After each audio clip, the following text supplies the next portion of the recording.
आप सभी को छठ व्रत की हार्दिक शुभकामनाएं। बोलो छठी मैया की जय। अरे छठी मैया चली नाई हरवा, सोने के डोलिया सवार, सोने के डोलिया सवार। छठी मैया चली नाई हरवा, सोने के डोलिया सवार, सोने के डोलिया सवार। आगे आगे चले हैं सूरज देवता, पीछे डोलिया कहाँ, पीछे डोलिया कहाँ।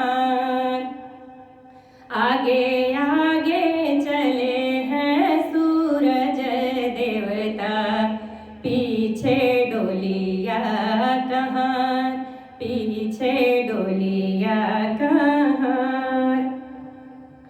बड़ा सुंदर लागे है डोलिया, लाल चुनरी ओहार, लाल चुनरी ओहार। बड़ा नीक लागे है डोलिया, लाल चुनरी ओहार, लाल चुनरी ओहार। रहिया जरो के भगत लोग, सुना मैया बिनती हमार, सुना मैया बिनती हमार। रहिया जरो के भगत लोग, सुना मैया बिनती हमार, सुना मैया बिनती हमार।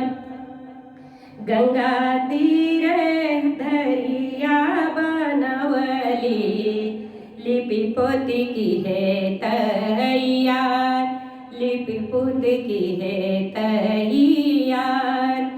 गंगा तीरे घटवा बनवली, लिपि पोती की है तैयार, लिपि पोती की है तैयार।